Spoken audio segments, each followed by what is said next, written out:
Hello बच्चों, कैसे हो आप सब। बच्चों, आज हम आपका हिंदी की बुक रिमझिम से पाठ नंबर 11 मीरा बहन और बाघ इसकी रीडिंग करेंगे। ठीक है, पहले तो इसकी रीडिंग करते हैं, बाद में अगर टाइम बचा, अगर वीडियो ज़्यादा लंबी नहीं हुई तो इसके क्वेश्चन आंसर भी इसी वीडियो में कवर करेंगे। पाठ शुरू करते हैं। मीरा बहन का जन्म इंग्लैंड में हुआ था।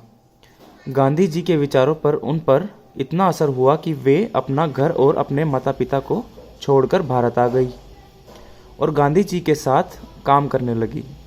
अब ये कहानी है मीरा बहन कोई महिला के बारे में। ठीक है, उनको गांधी जी के विचारों से वो इतनी प्रभावित हुई, इतनी मतलब उनकी फ़ैन हो गई, बोल अपने भाषा में बोले तो, कि वो अपना घर छोड़कर, अपना देश छोड़कर इंडिया में आ गई और वहीं पर रहने लगी और गांधी जी के साथ काम करने लगी।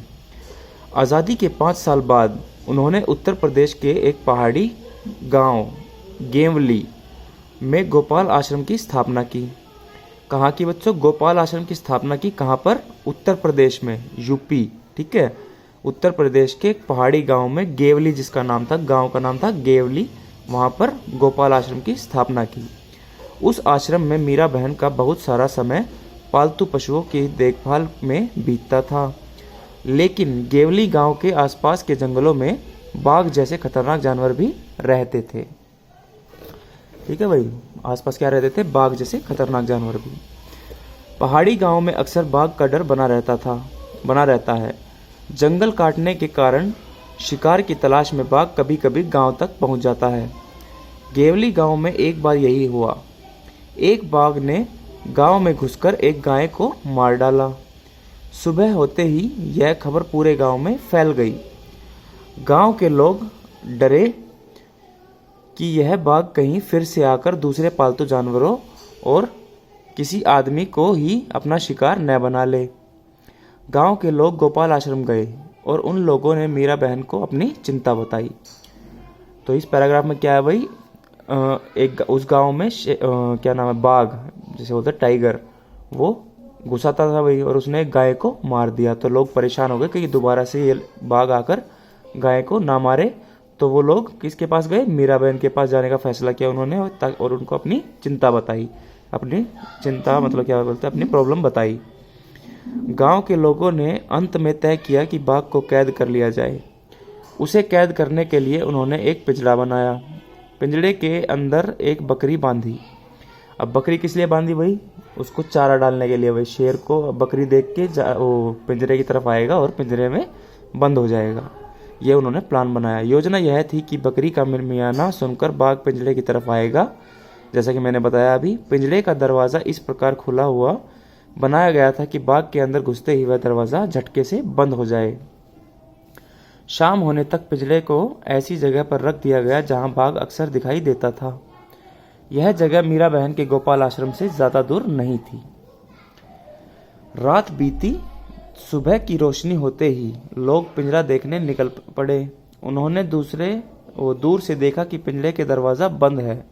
वे यह सोचकर बहुत खुश हुए कि बाघ जरूर पिंजरे के अंदर फंस गया होगा। लेकिन जब वे पिंजरे के पास पहुंचे तो क्या देखते हैं, पिंजरे में बाघ नहीं था। लोग चकित थे। बाघ के अंदर गए बिना पिंजरा बंद कैसे हो गया? लोग मीरा बहन के पास पहुंचे। लोगों ने सोचा कि गोपाल आश्रम पास में ही था, इसलिए शायद मीरा बहन को मालूम हो कि रात में क्या हुआ। पूछने पर मीरा बहन बोली, देखो भाई, मुझे नींद नहीं आ रही थी। मैं सोचती रही कि आखिर बाघ को धोखा देकर हम क्यों फंसाए, इसलिए मैं गई और पिंजरे का दरवाज़ा बंद कर आई। देखो भाई, प्लान पे पानी फेर दिया। मीरा बहन ने क्या कहा भाई? मैं पिंजरा रात को बंद कर आई थी क्योंकि हम बाघ को धोखा देकर उसे पकड़ना नहीं चाहते। कहानी से अब ये कुछ क्वेश्चंस हैं। ठीक है, अब ये कहानी हमने पढ़ी भाई, बाघ के बारे में थी कि मीरा बहन, शुरू से एक ओवरव्यू लेते हैं इस कहानी का। एक मीरा बहन होती है, ठीक है, वो गांधी जी के विचारों से प्रभावित होती है और वो विदेश छोड़कर अपने भारत में आकर रहने लगती है। कहाँ पर? यूपी के एक पहाड़ी गांव, क्या नाम था उसका गांव का? गेवली गांव। यहाँ पे लिखा है ना, गेवली गांव में रहने लगी और पशु पक्षियों को पालने लगी, मतलब उनकी देखभाल करती थी वो। और उस गांव में क्या प्रॉब्लम थी भाई, बाघ की प्रॉब्लम थी कि बाघ आता था और जानवरों को खा जाता था। गाय को खा गया था एक, अभी हमने देखा था। तो उन्होंने क्या किया, पिंजरे में उसको कैद करने का प्लान बनाया। और मीरा बहन ने क्या किया भाई, उसने सोचा कि बाघ को धोखा नहीं देना चाहिए, इसलिए उसने पिंजरे को बंद कर दिया और बाघ नहीं पकड़ा गया। तो ये थी कुछ कहानी का शॉर्ट फॉर्म, ठीक है। अब हम इसके क्वेश्चंस देखते हैं भाई कहानी से। कहानी में बाघ को खतरनाक जानवर बताया गया है। नीचे दी गई सूची में सबसे खतरनाक चीज़ तुम्हारी समझ में क्या है और क्यों। अब ये कुछ चीज़ें दी गई हैं, इनमें आप बताएंगे कि आपकी समझ से कौन सी चीज़ खतरनाक है और उसका कारण भी लिखेंगे कि क्यों खतरनाक है, ठीक है। हाँ तो बच्चों अब देखिए, प्रश्न का उत्तर आप अपनी ओर से भी देंगे, ठीक है। अभी मैं आपको एक एग्जाम्पल बता दूंगा इसका आंसर कैसे लिखना है, ठीक है। जैसे मैंने आपके लिए लिखा है इसका आंसर, इन सभी चीज़ों में सबसे खतरनाक आग है। एक जगह लगती है तो पूरे घर में फैल सकती है, इससे सब कुछ जल सकता है, ठीक है भाई। तो मैंने एक चीज़ को बताया भाई, आग सबसे खतरनाक चीज़ है। और वो क्यों खतरनाक है, क्योंकि एक जगह पर लग गई तो वो फैल सकती है और पूरे घर में आग लग सकती है। या फिर किसी भी जगह पर, फैक्ट्री में, दुकान में, कहीं पर भी एक जगह लग जाती है तो हर जगह फैल जाती है। तो सबसे खतरनाक आग हुई। इसी तरीके से आप, अगर आपको लगता है कि इनमें से और कोई चीज़ इससे ज़्यादा खतरनाक है तो आप उसके बारे में लिखेंगे कि क्यों खतरनाक है, कारण बताएंगे, ठीक है भाई। नेक्स्ट क्वेश्चन देखते हैं। मीरा बहन की एक बात गांव के लोगों को निराशा हुई। उन्होंने मीरा बहन से क्या कहा होगा, सोचकर गांव के लोगों की बातें लिखो। अब मीरा बहन ने जब कहा कि भाई बाघ को धोखा नहीं देना चाहिए इसलिए मैं पिंजरा बंद कराई, तो लोगों को भाई दुख तो हुआ भाई इस बात को सुनकर। तो लोगों ने क्या कहा होगा भाई, वो बात आपको लिखनी है। मैंने आपके लिए लिखी है। गांव वाले मीरा बहन से नाराज हुए होंगे। उन्होंने मीरा बहन से ये बातें कही होंगी। अब कुछ बातें यहाँ पर लिखी हैं। किसी ने कहा होगा आपने ठीक नहीं किया।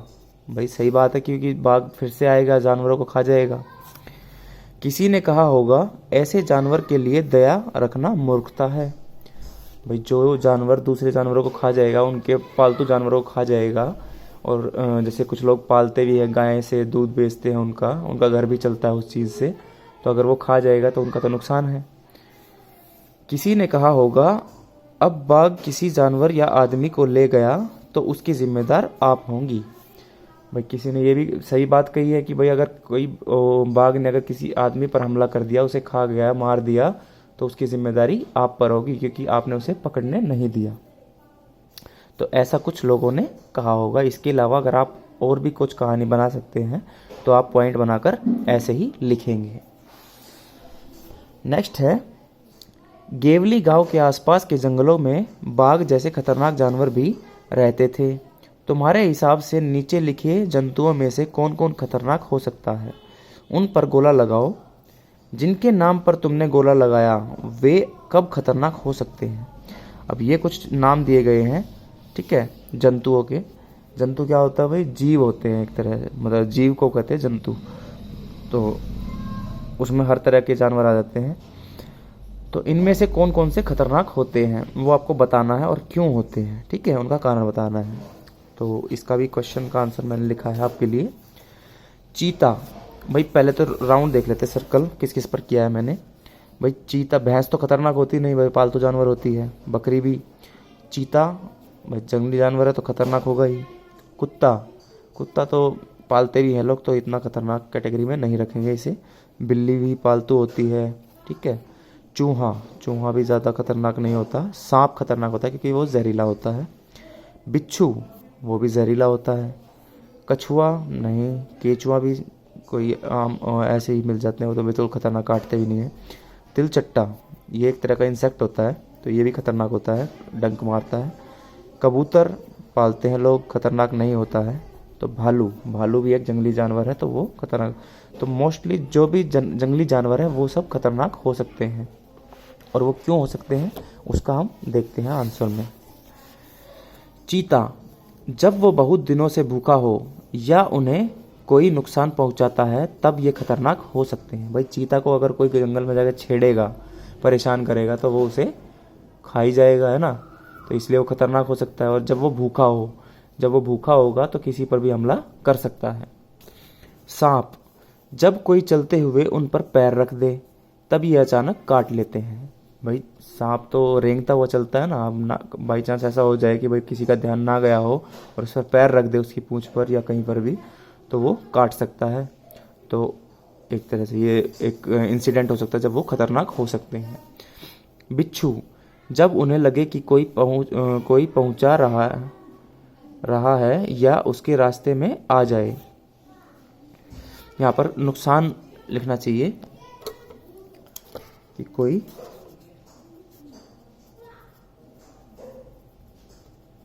नुकसान पहुंचा रहा है या फिर उनके रास्ते में आ जाए तब ये खतरनाक हो सकते हैं। भालू, जब इन्हें किसी चीज़ से खतरा महसूस हो या कोई इन्हें परेशान करे तब ये खतरनाक हो सकते हैं। भाई भालू भी तब खतरनाक हो सकता है या तो भूखा हो या फिर उसे किसी चीज़ से खतरा महसूस होता हो, भाई उसे लगे कि कोई मुझे मारने वाला है या फिर परेशान करने वाला है, तब वो खतरनाक हो सकते हैं और हमला कर सकते हैं। तिलचट्टा, ये गंदगी में रहते हैं अतः बहुत से रोगाणु भोजन में आ सकते हैं, क्योंकि वो गंदगी में रहते हैं। भाई इंसेक्ट है एक तरह से, तो वो मान लो खाने की चीज़ों पर बैठ जाए तो वहाँ पर गंदगी फैला सकता है, रोगाणु फैला सकता है। ठीक है, क्योंकि ये रोगाणुओं के वाहक होते हैं तब ये हमारे लिए खतरनाक हो जाते हैं। भाई अगर वो कीटाणुओं को खाने पर डाल देंगे, छोड़ देंगे या फिर कहीं पर भी स्किन पर मान लो हाथों पर बैठ गए या फिर कहीं पर बैठा है हमने हाथ लगा दिया, वहाँ पर कीटाणु लग जाएंगे तो वो हमारे अंदर चले जाएंगे खाने के साथ, तो हमारी तबीयत खराब हो सकती है। तो इस तरीके से तिलचट्टा हमारे लिए खतरनाक हो सकता है। ठीक है भाई, अब नेक्स्ट क्वेश्चन है, देखते हैं। चूहा पकड़ने का पिंजरा देखकर बताओ कि वह अपने आप कैसे बंद हो जाता है और एक बार कैद हो जाने के बाद चूहा उससे बाहर क्यों नहीं आ पाता। अब भाई चूहे का पिंजरा सबने देखा होगा, है ना, सबके घर में होगा मोस्ट प्रोबेबली। तो उसको देखकर आपको बताना है कि आप कैसे वह अपने आप कैसे बंद हो जाता है और एक बार कैद हो जाने पर चूहा उससे बाहर क्यों नहीं आ पाता। तो इसका आंसर लिखेंगे, चूहा पकड़ने का पिंजरा तारों का बना होता है, इसमें बारीक जाली लगी होती है ताकि चूहा वापस न निकल सके। बाहर का कुंडा निकल जाता है और दरवाज़ा बंद हो जाता है, चूहा फंस जाता है। तो आपने देखा होगा भाई उसमें चूहे का जो पिंजरा होता है उसको हम एक तरह से जो खाने वाली उसकी हुक होता है उसमें हम उसका मेन दरवाजे का जो हैंडल है उसे अटका देते हैं। तो जैसे ही और उसमें जो हुक होता है उसमें खाना लगाते हैं, तो जैसे ही चूहा उस खाने को खाता है तो वो हुक हिल जाता है और जो हैंडल होता है उसका कवर क्या बोलते हैं दरवाजे का या पिंजरे के दरवाजे का, तो वो एकदम से झटके से बंद हो जाता है हिलने की वजह से। तो चूहा अपने आप बंद हो जाता है उसमें अंदर, और वो जो बारीक तारों का बना होता है तो उसमें से इतनी जगह नहीं होती कि चूहा बाहर निकल सके। ठीक है भाई, गांव वालों ने बाघ को पिंजरे में बंद करने की योजना बनाई थी। किसी आज़ाद पशु या पक्षी को पिंजरे में बंद करके रखना सही है या गलत, और क्यों। भाई सही है तो क्यों है और गलत है तो क्यों है। ठीक है, तो किसी जानवर को आज़ाद मतलब उसकी आज़ादी छीनना सही है या गलत, ये हमसे पूछा गया है। किसी आज़ाद पशु पक्षी को पिंजरे में बंद करना ठीक नहीं है। आज़ादी सभी को अच्छी लगती है, सभी चाहते हैं कि वह आज़ादी पूर्वक चले, घूमे और खाए। इसमें हस्तक्षेप करने का किसी को अधिकार नहीं है। भाई बात बिल्कुल सही है, अगर हमें भी कोई बंद कर दे, पिंजरे में बंद कर दे तो हमें भी अच्छा नहीं लगेगा।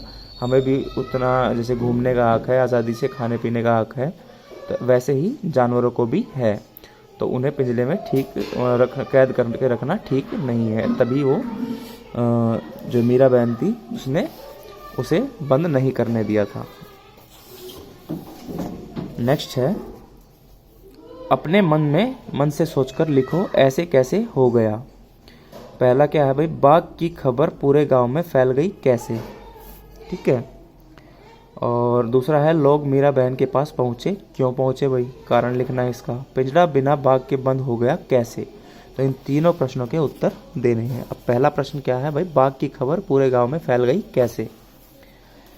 गांव बहुत छोटे व कम आबादी वाले होते हैं। भाईचारा भी लोगों के मध्य अच्छा होता है, इसलिए तुरंत ही बात फैल जाती है। इसलिए बाघ की खबर भी पूरे गांव में फैल गई। भाई गांव छोटे होते हैं और सब लोग एक दूसरे को जानते हैं, बातचीत होती है सब में। शहरों की तरह नहीं होता है, शहरों में तो काफ़ी बड़े होते हैं शहर, और वहाँ पर लोग एक दूसरे से इतना कनेक्टेड नहीं रह पाते, अपनी ज़िंदगी में ही बिजी रहते हैं। लेकिन गांव में ऐसा नहीं है, लोग एक साथ उठते बैठते भी हैं, खेल कूद भी करते हैं, बातें भी करते हैं। तो इस वजह से आपस में बातचीत होती ही रहती है, तो कोई भी बात वहाँ पर छिपी नहीं रह सकती, तुरंत फैल जाती है। नेक्स्ट है लोग मीरा बहन के पास क्यों पहुँचे।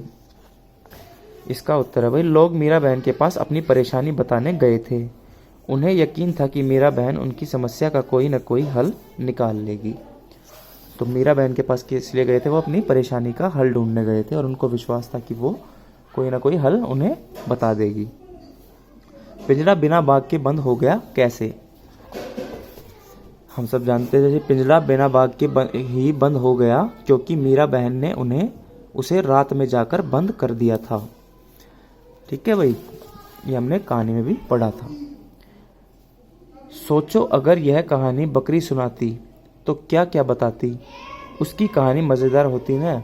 अब बकरी को, कौन सी बकरी की बात कर रहे हैं, जो कि पिंजरे में चारे के तौर पर बांधी गई थी बाघ को पकड़ने के लिए। तो अगर वो बकरी की ज़बानी सुने तो वो अपनी कहानी कैसे बताएगी, वो हमें लिखना है। पॉइंट वाइज लिखेंगे। पहला है बकरी बताती कि उसे कैसे बाघ का चारा बनाकर बांधा गया। रात भर वह कैसे बाघ के बारे में सोच सोचकर डर से काँप रही थी। भाई डरना तो बिल्कुल जायज़ है ना। अब उसे बांधा गया था ताकि बाघ उसे खा जाए, अब पिंजरे में बाघ आता तो उसे खा जाता, तो बेचारी डर रही थी इस वजह से। उस काली रात में मीरा बहन कैसे उसके लिए देवता के समान आई और उन्हें देखकर कैसे उनकी जान में जान आई।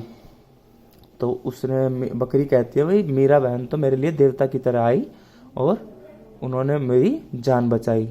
ठीक है भाई, तो इस तरीके से बकरी अपनी कहानी को बताती उस रात की घटना को। नेक्स्ट क्वेश्चन देखते हैं। बकरी अपनी कहानी में क्या क्या बताती है, हमने बता ही दिया। ठीक है ना, क्या क्या बताया उसने, 3 पॉइंट हमने लिखे थे अभी। नेक्स्ट क्वेश्चन है, गांव वालों ने बाघ को पकड़ने के लिए एक योजना बनाई थी। कक्कू के घर में रोज बिल्ली आकर दूध पी जाती है, कक्कू की मदद करने के लिए कोई योजना बनाओ। अब भाई कक्कू को किसने परेशान किया, बिल्ली ने, तो अब उसके लिए भी कोई योजना बनाओ भाई, वैसे ही जैसे उन्होंने बाघ पकड़ने की योजना बनाई थी। तो अब इसमें देखते हैं क्या है। गांव वालों की तरह कक्कू को बिल्ली पकड़ने के लिए एक पिंजरा बनाना पड़ेगा। उसमें कटोरी भरकर दूध रख देंगे या एक चूहा बांध देंगे। जैसे ही बिल्ली दूध पीने आएगी या फिर चूहा खाने आएगी तो पिंजरा बंद हो जाएगा और बिल्ली पिंजरे में बंद हो जाएगी। ठीक है भाई, जैसे भाई चूहा पकड़ने वाला पिंजरा है उसी तरीके से बिल्ली पकड़ने का भी बनाना पड़ेगा। उसमें कुछ ऐसी चीज़ रखनी पड़ेगी जो बिल्ली को पसंद है, दूध या फिर चूहा। ठीक है, तो लेकिन अभी किसी को दया आ गई चूहे पर, जैसे कि मीरा बहन को आई थी बकरी पर, तो भाई वो फिर से प्लान फेल हो सकता है ना। लेकिन हमें सिर्फ आंसर पर फोकस करना है, क्या कर सकते हैं उसकी मदद। पाठ से आगे की बात कुछ करते हैं। इसमें क्या दिया गया है, ये सभी चित्र किसी एक व्यक्ति से जुड़े हुए हैं, पता करो कौन। अब ये सभी चित्रों को देखकर आपने गांधी जी की फोटो देखी होगी या फिर गांधी जी के बारे में सुना होगा। भाई वो चरखा चलाते थे, ठीक है, खड़ाऊ पहनते थे, ऐनक लगाते थे ऐसी गोल वाली, और छड़ी भी लेकर चलते थे, और बापू के 3 बंदरों वाली भी कहानी होती है। ठीक है ना, बापू के 3 बंदर थे ना, बुरा मत, क्या कहते थे भाई, बुरा मत सुनो, बुरा मत देखो और बुरा मत बोलो। तो ये 3 बंदर हैं, एक मुंह छुपाता है बुरा मत बोलो के लिए, एक कान छुपाता है अपने बुरा मत सुनो, और एक आंखें बंद करता है बुरा मत देखो। तो इन चीज़ों को देखकर किसकी याद आती है भाई, ये सभी चीज़ें महात्मा गांधी जी से जुड़ी हुई हैं। ठीक है, इसका आंसर आपको एक कॉपी में लिखने हैं, सारे क्वेश्चन भी और आंसर भी। ठीक है, मैं यहाँ पर बुक में स्पेस था इसलिए लिख दे रहा हूँ। ठीक है, बाघ, गाय, बकरी, हाथी और हिरण जानवर है। नीचे लिखी हुई चीज़ें क्या हैं? खाली जगहों में लिखो। अगरतला, अल्मोड़ा, रायपुर, कोच्चि, वडोदरा। अब ये एक जगह के नाम है, नगरों के नाम है, शहरों के नाम है। तो यहाँ पर क्या लिखेंगे? नगर। ठीक है। जलेबी, लड्डू, मैसूर पाक, कलाकंद, पेड़ा। अब ये भाई सुन के सबको पता ही होगा कि ये किस चीज़ के नाम है? मिठाइयों के नाम है। तो ये क्या है? मिठाइयाँ। नर्मदा, कावेरी, सतलुज, ब्रह्मपुत्र और यमुना। अब यमुना का तो नाम सबने सुना ही होगा, बाकी नहीं सुने होंगे तो ये किस चीज़ों के नाम है भाई? ये सब ये नदियाँ हैं। किस चीज़ के नाम है? नदियाँ। तो यहाँ पर लिख देंगे नदियाँ। बरगद, नारियल, पीपल, चीड़, नीम। ये किसके प्रकार है भाई? पेड़। इन सभी के पेड़। नीम का पेड़ होता है, चीड़ का पेड़, पीपल का पेड़, नारियल का पेड़, बरगद का पेड़। तो ये सभी क्या है? पेड़ हैं। गेहूं, बाजरा, चावल, रागी, मक्का। ये सब क्या है भाई? अन्न के प्रकार हैं, या फिर इन्हें कहेंगे फसल। भाई इनकी फसल भी होती है और इन्हें क्या बोलते हैं? अन्न बोलते हैं। तो इनमें से कोई भी लिख देंगे। कुर्ता, साड़ी, फिरन, लहंगा, कमीज। अब भाई लड़कियों को लहंगा देख के समझ में आ गया होगा, ठीक है ना भाई। अगर लड़कियां होती क्लास में या फिर आपके घर पे कोई पढ़ा रहा है तो उन्हें समझ में आ जाएगा। और आप जब कमीज पहनते हो भाई, पापा कुर्ता पहनते हैं, खुद भी आप छोटे छोटे कुर्ते पहनते हुए है ना भाई, छोटे बच्चों के भी कुर्ते आते हैं। साड़ी सुन के भी समझ में आ गया होगा। ये सब क्या है? कपड़ों के प्रकार हैं। तो ये क्या है? वस्त्र। ठीक है भाई। नेक्स्ट करते हैं कोयल, कूकू, बकरी, मेमे। अब ये कुछ आवाज़ों से रिलेटेड लग रहा है मेरे को, है ना। जानवरों की बोलियां तो तुमने सुनी ही होंगी। कोयल की बोली को जैसे कूकना कहते हैं और मक्खी की बोली को भिनभिनाना कहते हैं, वैसे ही अन्य जानवरों की बोलियों को भी नाम है। नीचे दिए गए खाने में एक तरफ जानवरों के नाम हैं, दूसरी तरफ बोलियों के। ढूंढ निकालो कौन सी किसकी बोली है। अब देखो, एक तरफ जानवरों के नाम लिखे हैं और दूसरी तरफ बोलियां, आवाज़ें के साउंड लिखी है, ठीक है ना। तो इसी तरीके से हमें बताना, मैच द फॉलोइंग करना है। अब देखो मैंने नंबरिंग कर दी है, वही नंबर हम यहाँ पर लिखेंगे। तो 1 का 1 हो जाएगा, 2 का 2, ऐसे करके नंबरिंग से हम पहचानेंगे। वहाँ पर सेम नंबर लिख देंगे। भैंस कैसे करती है भाई? रंभाती है। भैंस की आवाज़ होती है गाय, ऐसे मैं गाय गाय करती है ना, तो उसे क्या बोलते हैं भाई? रंभाना। तो 1 नंबर लिख दिया भाई, इसका ये आंसर होगा। घोड़ा क्या करता है? हिन हिनाता है, तो ये इसकी साउंड हो जाएगी। हाथी क्या करता है भाई? चिंघाड़ता है। हाथी की आवाज़ को क्या कहते हैं? चिंघाड़ना। बकरी की आवाज़ को मिमियाना। वो मह करती है ना, तो मैं करती है, तो बकरी की आवाज़ को बोलते हैं मिमियाना। शेर क्या करता है भाई? दहाड़ता है। ठीक है, शेर की आवाज़ को क्या बोलेंगे? दहाड़ना। गधा रेंकना। गाय रंभाती है, रंभाना। भैंस और गाय रंभाती है। कुत्ता भौंकता है, भौंकना। ठीक है भाई, ये सब इसके मैच हो गए हैं। नेक्स्ट है ठीक करो। हवाई जहाज आसमान उड़ रहा है। अब देखो ये सेंटेंस कुछ पूरा नहीं लग रहा है, इसमें होना चाहिए था हवाई जहाज आसमान में उड़ रहा है, तब ये वाक्य जो है वो पूरा हो जाता। तो हमें लगता है कि यहाँ पर वाक्यों की त्रुटि है, मतलब कि कुछ गलती है। तुम्हें यह वाक्य कुछ अटपटा लग रहा होगा, इस वाक्य को फिर से पढ़ो। हवाई जहाज आसमान में उड़ रहा होगा, देखो मैं लगा दिया ना, तो मैं लगाने से ये सेंटेंस क्या हो गया? पूरा हो गया। तो ऐसे ही हमें इन सेंटेंसेस में जो कमी है वो पूरी करनी है। धूप बैठकर ढोकला खाया। अब धूप बैठकर ढोकला खाया, ये तो कुछ जम नहीं रहा। धूप में बैठकर ढोकला खाया, वो कुछ सही लग रहा है बोलने में और सुनने में भी, तो मैं लगा देंगे। धूप में बैठकर ढोकला खाया। फिर से बता रहा हूं कि ये आपको कॉपी में करना है, बुक में नहीं लिखेंगे। पुतुल काम करने मना कर दिया। अब पुतुल ने काम करने से मना कर दिया। अब इसमें दो चीजें हमने जोड़ी हैं, ने और से। पुतुल ने काम करने से मना कर दिया। लता सब मूंगफलियां खिलाई। लता सब मूंगफलियां खिलाई। लता ने सबको मूंगफलियां खिलाई, या फिर मूंगफली खिलाई। लता ने, देखो इसमें ने भी जोड़ा और को भी जोड़ा। लता ने सबको मूंगफली खिलाई। तो इस तरीके से ये सेंटेंस हो गया पूरा। पहाड़ी गांव बाघ डर बना रहता है। पहाड़ी गांवों में बाघ का डर बना रहता है। तो इस तरीके से ये भी सेंटेंस पूरा हो गया। पहाड़ी गांवों में और का लगाने से पहाड़ी गांवों में बाघ का डर बना रहता है। अब ये वे सभी शब्द फिर से लिखो जिन्हें तुमने जोड़ा है। भाई हमने क्या क्या जोड़ा? भाई पहले में मैं जोड़ा था, ने भी जोड़ा, से भी जोड़ा और को भी जोड़ा है, मैं तो आ गया, का भी जोड़ा है। ठीक है ना, तो उनको हमने सबने लिख दिया है, क्या क्या जोड़े हैं। मैं मैंने 2 बार लिख दिया है, लिखने की ज़रूरत नहीं है क्योंकि 1 बार भी काफ़ी है। ठीक है ना, कोई चीज़ 2 बार रिपीट हुई है तो उसको बार बार लिखने की ज़रूरत नहीं है। तो मैं, ने, से, ने, ये 2 बार लिख दिया। मैं, ने, से, को, का। ठीक है, तो इस तरीके से ये चैप्टर आपका हुआ पूरा। तो अब क्या करना है आपको? आपके लिए काम है, एक तो रीडिंग करनी है खुद से चैप्टर की, और इसके क्वेश्चन आंसर्स आपको कॉपी में करने हैं और लर्न करने हैं। ये आपका काम है। ठीक है बच्चों, आज की क्लास में इतना ही। धन्यवाद।